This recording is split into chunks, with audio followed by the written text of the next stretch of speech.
Hello बच्चों, मैं doctor Sharda कुमारी, महारानी महेश्वर लता संस्कृत विद्यापीठ लोहना मधुबनी से। आज कक्षा उपशास्त्री और कक्षा शास्त्री द्वितीय खंड के लिए जो हमने मुग़ल डायनेस्टी को उठाए हुए हैं, मुग़ल कालीन साम्राज्य के विभिन्न पहलुओं पर हमने चर्चा की है। उसमें एक मुग़ल राजपूत संबंध के बारे में हम चर्चा कर रहे हैं, जिसमें आज हम औरंगजेब के शासन के दौरान जो है राजपूतों के साथ उसका किस तरह की नीति रही, किस तरह के संबंध रहे, उसके बारे में आज हम चर्चा करेंगे।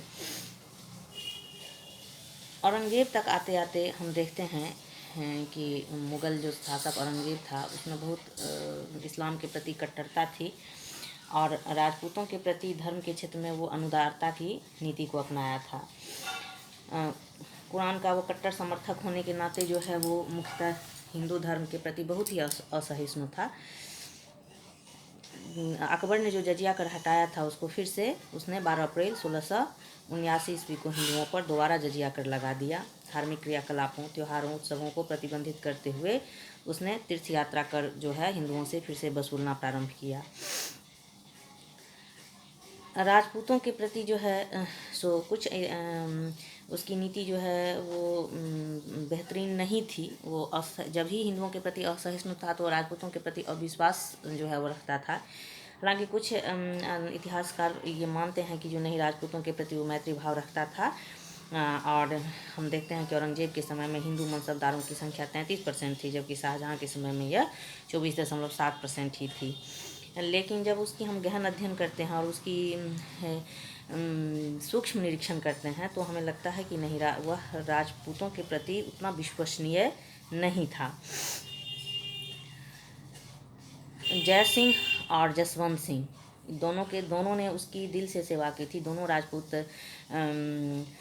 जो थे, मिर्जा राजा जय सिंह और जसवंत सिंह, दोनों ने राजपूत नरेशों ने उसकी सेवा की थी दिल से। लेकिन फिर भी औरंगजेब आजीवन जो है उन पे अविश्वास ही करता रहा।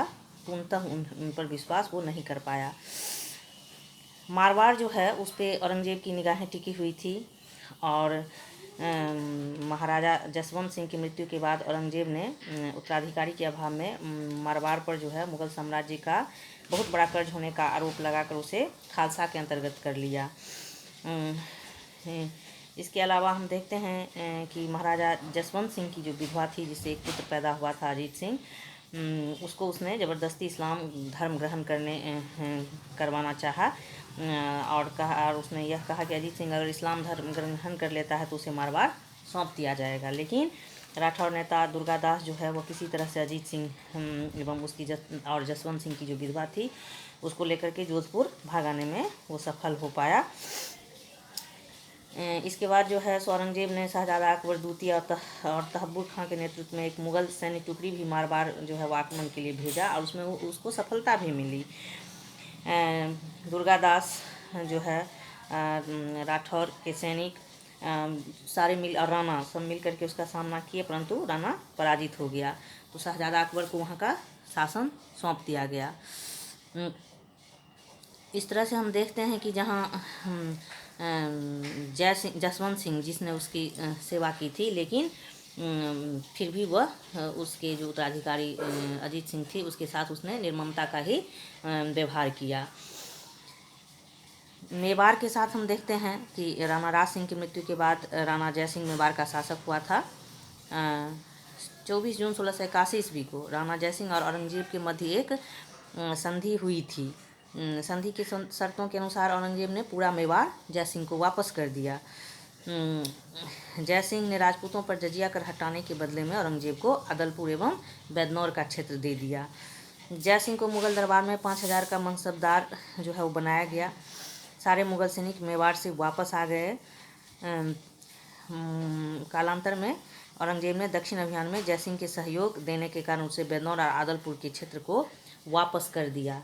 लेकिन फिर भी जय सिंह के प्रति जो है वो पूर्णतः वो विश्वसनीय नहीं था। और जय सिंह जब शिवाजी के साथ पुरंदर की संधि करके शिवाजी को लाते हैं और शिवाजी को वो महल में कैद कर लेता है, तो जय सिंह शिवाजी को आश्वासन दिए रहता है कि आपको कैद नहीं किया जाएगा, लेकिन फिर भी शिवाजी को कैद कर लेता है। तो जय सिंह को इस बात की दुख पहुंचती है, और जब शिवाजी वहां से भागने में फिर सफल होते हैं तो औरंगजेब का शक जय सिंह की तरफ ही जाता है।